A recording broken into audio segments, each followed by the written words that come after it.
வணக்கம் நண்பர்களே. இசை விசால் சீரியல் செம பரபரப்பாக போயிட்டு இருக்குன்னே சொல்லலாங்க. பரபரப்பான கட்டத்தில் அதிரடி திருப்பங்கனங்க பார்த்தோன்னா, நம்ம வர்ஷினிக்கு இசையும் விசாலும் சேர்ந்து வளைகாப்பு ஃபங்க்ஷனை நடத்திட்டு இருக்க நேரம் கையும் களவுமா ருக்குமணி கிட்ட மாட்டிக்கிட்டாங்க. ராகவ் கிட்ட நிற்கிறாங்க. இதை பார்க்குறாங்க நம்ம ருக்குமணி கையும் களவுமா சிக்கிட்டீங்களே, இப்போ நான் இதை விட போகிறதில்ல அப்படின்னு அந்த இடத்துல கையோட ஒரு தாலியை கொண்டு ராகவ் கிட்ட நீங்கள் கட்டுங்க என் பொண்ணு கழுத்தில் அப்படின்னு சொல்கிறாங்க. ஒரு கட்டத்தில் நம்ம ராகவ் வர்ஷினி கழுத்தில் தாலியை கட்டுறாங்க. இந்த சைடு பார்த்தோன்னா இதுக்கெல்லாம் நியாயம் அந்த பெரிய மனுஷி சுபத்ராட்ட நான் போய் கேட்பேன், அத்தை இதை மட்டும் பண்ணிடாதுங்க, வர்ஷினி வயிற்றில் உள்ள குழந்தைக்கு நான் தான் அத்தை அப்பா, ஆனால் நான் ஏற்றுக்கிட்டேன், ஆனால் அம்மா கிட்ட இந்த உண்மையை கொஞ்ச நாளைக்கு மறைச்சி வைப்பான் அப்படின்னு சொன்னேன். என்ன நீ பட்டுக்கு ஆம்பளை சொல்லிட்டு போயிடுவேன், என் பொண்ணு தானே கஷ்டப்படணும் அப்படின்னு அந்த இடத்துல சொல்ல நேரம், அம்மா ராகவ் பாவம் இவருக்கு ஒன்றும் தெரியாது அப்படின்னு வர்ஷினி ராகவுக்காக பரிந்து பேசுகிறாங்க. செய்யதெல்லாம் செய்துட்டு ஒன்றும் தெரியாதுன்னு இப்படி சின்ன பிள்ளைத்தனமாக நீ அவருக்காக பரிந்து பேசுறியா, உன் வாழ்க்கையை பாய்ச்சி நீ கொஞ்சம் கூட கவலைப்பட மாட்டியா வர்ஷினி அப்படின்னு அந்த இடத்துல தலைப்பாடாக அடிச்சுக்கிட்டு, எனக்கு தெரியும் என் பொண்ணு எதுலேயோ ஒன்று சிக்கியிருக்கா அப்படின்னு தெரியும், இப்படி ஒரு கேடுகட்ட வேலையை நீ பார்க்களவு போயிருக்கானே இப்போ தாண்டி தெரியுது அப்படின்னு கோபத்தில் கொந்தளிக்கிறாங்க ருக்மணி. அதை பற்றி தாங்க இந்த வீடியோக்குள்ளே பார்க்க போகிறோம். அதுக்கு முன்னாடி சேனலுக்கு லைக் அண்ட் சப்ஸ்கிரைப் பண்ணுங்கள் ஃப்ரெண்ட்ஸ். பக்கத்தில் இருக்க பெல்லைக்கானையும் கிளிக் பண்ணுங்கள். அப்போ தான் நான் போட்டுற ஒவ்வொரு வீடியோவும் நோட்டிஃபிகேஷனாக உங்களுக்கு கிடைக்கும். வாங்க ஃப்ரெண்ட்ஸ் வீடியோக்குள்ளே போகலாம். ஃபஸ்ட்டு எடுத்த உடனே பார்த்தோன்னா செம அதிரடியான பரபரப்பு கட்டம் அப்படின்னே சொல்லலாங்க. பரபரப்பான கட்டத்தில் நம்ம பார்த்துட்டு இருக்க நேரம் தான் இசையும் விசாலும் வர்ஷினிக்கு முறைப்படி இந்த வளைகாப்பை நம்ம நடத்தி வச்சிடதான் வேண்டியதான் அப்படின்னு ராகவை கூட்டிக்கிட்டு வராங்க. இந்த சைடு பார்த்தோன்னா அதுக்கு முன்னாடி நம்ம விசால் நீங்கள் இசைக்காக இந்த பூஜையை கோயிலில் போய் பரிகார இதை பண்ணிட்டு வந்துடுங்க அப்படின்னு அந்த இடத்துல அர்ச்சனை பண்ணதுக்கான அந்த ரூபாயும் கொடுத்து நம்ம விசால் ருக்மணியை அனுப்பி வைக்கிறாங்க. ருக்மணி போன சாக்கில் நம்ம வர்ஷினிக்கு வளைகாப்பை இசை விசால் ராகவ் 3 பேரும் பண்ணுறாங்க. ஒரு கட்டத்தில் பார்த்தோன்னா ருக்குமணி முடிச்சுட்டு சீக்கிரமாட்டே வந்துடுறாங்க. வீட்டில் இங்கே வளைகாப்பு ஃபங்க்ஷன் நடந்துட்டு இருக்குது, என்ன வர்ஷினிக்கு ரூமை பூட்டி இருக்குது, ஏதோ விஷயம் போல் இருக்குது அப்படின்னு அந்த இடத்துல ரூமை திறந்து பார்த்தா பயங்கர ஷாக்கு. நம்ம ராகவ் வர்ஷினிக்கு நலங்கு பண்ணிட்டு இருக்காங்க. நம்ம இசையும் விசாலும் இருக்காங்க. இதை பார்த்தோன்னா ஷாக்காகவே இங்கே என்னடி நடக்குது அப்படின்னு கோவத்தில் கொந்தளிக்கிறாங்க. வர்ஷினி வயிற்றில் குழந்தை இருக்குது, அந்த குழந்தைக்கு அப்பா நாதா அப்படின்னு ராகவ் சொல்ல நேரம் பயங்கரமாக ருக்மணிக்கு கோவம் வருது. என் பொண்ணை இந்த அளவுக்கு அவமானப்படுத்த அளவுக்கு நீ மாறிட்டல, இதை இந்த வீட்டில் பெரிய மனுஷனி ஒருத்தி இருக்கால சுபத்ரா கிட்ட சொல்லுறேன் அப்படின்னு சொன்ன நேரம், அத்தை என்னை மன்னிச்சிருங்க அம்மா, ராகவ் மேலே எந்த தப்போ இல்லை அப்படின்னு வர்ஷினி சொல்லி பார்க்குறாங்க. ஒரு கட்டத்தில் பார்த்தோன்னா அப்படியே நம்ம ருக்மணி கையில் தாலியோடு வராங்க. இதுக்கெல்லாம் ஒரு முடிவுனா நீ இப்போவே என் பொண்ணு கழுத்தில் தாலியை கெட்டு அப்படின்னு அந்த இடத்துல சொல்கிறாங்க. ஒரு கட்டத்தில் ராகவ் வர்ஷினிக்கு தாலியை கெட்டியாச்சு.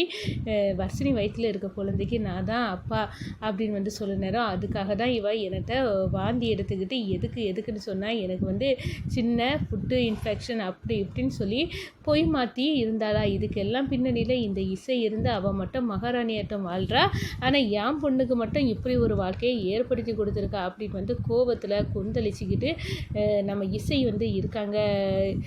இசையை அவ்வளோ திட்டுக்கிட்டு ருக்மணி இருக்காங்க அப்படின்னே சொல்லலாம். இந்த சைடு பார்த்தோன்னா, சித்தி நீங்கள் புரிஞ்சுக்கிடுங்க, ராகவ் இந்த தப்பை வேணும்னே பண்ணலை, இதுக்கு பின்னாடியில் ஒரு பெரிய சூழ்ச்சி இருக்குது, அந்த ஸ்ரீஜா போட்ட இதில் தான் ராகவ் இப்படி நடந்துக்கிட்டார், என்ன இவருக்கு புத்தி கெட்டு போச்சுன்னு ஏன் சொல்ல வர, இப்போ என் பொண்ணோட வாழ்க்கை தான் அதோகரியாக இருக்குது, வாயும் வயிறமாக இருக்கா, அவள் எப்போ பார்த்தாலும் வருத்தத்தோடு இருந்தால் சரிப்படுமா, இப்போ அந்த நிலைமையில தானே இவ இருக்கா அப்படின்னு நீ அந்த வீட்டில் நல்லா இருக்கா, போயும் உனக்கு எடுபடியாட்டு இவ வாழ அளவுக்கு போயிடுச்சுல்லடி அப்படின்னு கோபத்தில் ருக்மணி கொந்தளிக்கிறாங்க. நீங்கள் எங்கள் அம்மா கிட்ட இப்போ போட்டு உண்மையை உடைச்சிடாதுங்க அத்தை, நல்லா இருப்பீங்க, இது பெரிய பிரச்சனையாக மாறிடும் அப்படின்னு ராகவ் கையெடுத்து கும்பிடாங்க நம்ம ருக்மணியை. இந்த எங்கள் அம்மாட்ட மட்டும் இப்போ போட்டு உடைச்சிடாங்க, இப்போ சொன்னீங்கன்னா நிலைமை எல்லாமே தலைகீழாக மாறிடும், என்னை நீங்கள் உண்மையை சொல்லிடாதுங்க அப்படின்னு தடுக்கிறாங்க அப்படின்னு சொல்லலாம். இந்த சைடு பார்த்தோன்னா நம்ம இசை சித்தி புரிஞ்சுக்கிடுங்க. நம்ம வர்ஷினி வந்து நல்ல நிலைமையில் வந்து வாழுவா, அந்த வீட்டில் வாழுவா. இப்போ ராகவோட பொண்டாட்டி வர்ஷினி தான் அப்படின்னு வந்து அவளுக்குள்ள உரிமையை மீட்டு கொடுப்பேன்.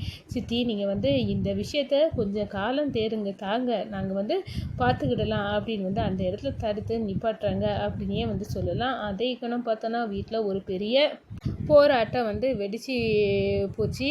இந்த சைடு ஏம்னா நம்ம ஸ்ரீஜாவுக்கு வந்து கோபமாக வருது. எங்கள் அப்பாவை வந்து கடத்தி வச்சுக்கிட்டு இந்த அளவுக்கு மிரட்டி என்கிட்ட இருந்து நான் அந்த கையுங்களவுமா இசையை சிக்க வச்சுட்டோம். இப்போ வர்ஷினி வந்து குழந்தை உண்டாகி இருக்கா, என் வயிற்றில் குழந்தை இல்லை அப்படின்னு உள்ள உண்மையெல்லாம் வெளிப்படுத்துவா அப்படின்னு வந்து சரி பண்ணால் அவள் வந்து விஷால் வந்து எங்கள் அப்பாவை கடத்தி மிரட்டி இந்த உண்மையை வந்து நான் சொல்ல முடியாத அளவு நம்மளுக்கு செக்கு வச்சு அந்த இசையை வந்து சொல்ல விடாமல் தடுத்துட்டா. இது விடக்கூடாது அப்படின்றத அந்த இடத்துல நினைக்கவும் நம்ம வர்ஷினி காலத்தில் தாலி கிடக்குத ஸ்ரீஜா வந்து பார்க்குறாங்க. ஓ இந்த அளவுக்கு போயிட்டியாராகவும், நீ வந்து வர்ஷினி காலத்தில் தாலி கட்டி உன் பொண்டாட்டி வர்ஷினி தான், அந்த அளவுக்கு நான் உயிரோடு இருக்க நேரமே நீ சொல்ல அளவுக்கு போயிட்டேன்னா உன்னை சும்மா விடக்கூடாதுதா. நான் சுபத்ரா கிட்ட உன்னை கையும் களவுமா சிக்க வைக்கணும். என் பையன் இப்படி ஒரு கேடு கெட்ட வேலையே வந்து பண்ணியிருக்கானா அப்படின்னு வந்து அந்த இடத்துல சுபத்ரா உன்னை வந்து வெறுத்து ஒதுக்கணும். இந்த வீட்டுக்கும் உனக்கும் வந்து சம்மந்தம் இல்லை அப்படின்னு வந்து சுபத்ரா வெளுத்தெடுக்கணும் தான், எல்லாத்துக்கும் நான் வந்து செய்ய போகிறேன் அப்படின்னு வந்து அந்த இடத்துல வந்து கோபத்தில் கொந்தளிக்கிறாங்க ஸ்ரீஜா. நம்ம இசை வந்து எப்படியோ என்ன கொஞ்ச நாளில் இந்த பிரச்சனை நம்ம எவ்வளோ மறைச்சாலும் வர்ஷினிக்கு வந்து குழந்தை பிறக்க நேரமாவது நம்ம சுபத்ரா அத்தைக்கு வந்து தெரியாமல் இருக்காது. அதே நேரத்தில் வர்ஷினிக்கு பிறக்கக்கூடிய குழந்தை தான் இந்த வீட்டு வாரிசு அப்படின்னு வந்து சுபத்ரா அத்தை கொஞ்சம் மகிழணும். அதுக்கு முன்னாடி அப்போ நான் வந்து எல்லாத்தையும் நான் சரி பண்ணணும். வர்ஷினியை ஒரு வாழ்க்கையை வந்து அவள் என்னையே நம்பிட்டு இருந்தா, அவள் இவ்வளோ தூரம் கஷ்டப்படக்கூடாது, அவளுக்கு ஒரு நல்லபடியான ஒரு வாழ்க்கையை நான் ஏற்படுத்தி கொடுக்கணும் அப்படின்னு வந்து இசை வந்து அந்த இடத்துல போராடுறாங்க. நம்ம வர்ஷினிக்காண்டி எப்படியாவது உண்மையை தெரிஞ்சு அத்தை ஏற்றுக்கிடணும். வர்ஷினியும் ராகவ் தான் வாழுது கரெக்டு, இந்த ஸ்ரீஜாவை வந்து நல்லவ இல்லை, இந்த வீட்டை அழிக்க வந்தவ, சரி பண்ண வந்தவ அப்படின்னு உண்மை தெரிஞ்சு சுபத்ரா அத்தை ஸ்ரீஜாவை வந்து விரட்டி தள்ளி அந்த இடத்துல நம்ம வர்ஷினி நல்லபடியாக வாழணும். அவள் புள்ள பிறக்க நேரம் அவளுக்கு முகத்தில் சந்தோஷத்தை மகிழ்ச்சியும் தான் நான் வர்ஷினி முகத்தில் பார்க்கணும் அப்படின்னு வந்து அந்த இடத்துல வந்து நம்ம இசை வந்து நினைக்கிறாங்க. அதே நேரத்தில் இப்போவே நம்ம கையுங்களவுமா புது தாலியோட இருக்க வர்ஷினியே வந்து சிக்க வைக்கணும். அசோக்கு உங்கள் பையனுக்கு வந்து கல்யாணம் பண்ணி கொடுப்பேன் அப்படின்னு வந்து சொல்லி வச்சுருந்தீங்களா, ஆனால் இந்த பாருங்கள் இந்த வர்ஷினி காலத்தில் புது தாலி கிடக்கு, அப்போ யாரோ ஒரு ஆள் இவர்த்த காலத்தில் தாலி கட்டியிருக்காங்கன்னு தான் அர்த்தம் அப்படின்னு வந்து சுபத்ராவுக்கு மண்டையை கழுவ வந்து திட்டம் போட்டுட்டாங்க. ஸ்ரீஜா எப்படியாவது வந்து புது பிரச்சனையை உண்டாக்கணும், அதுலேயே வந்து உண்மை உடையணும்.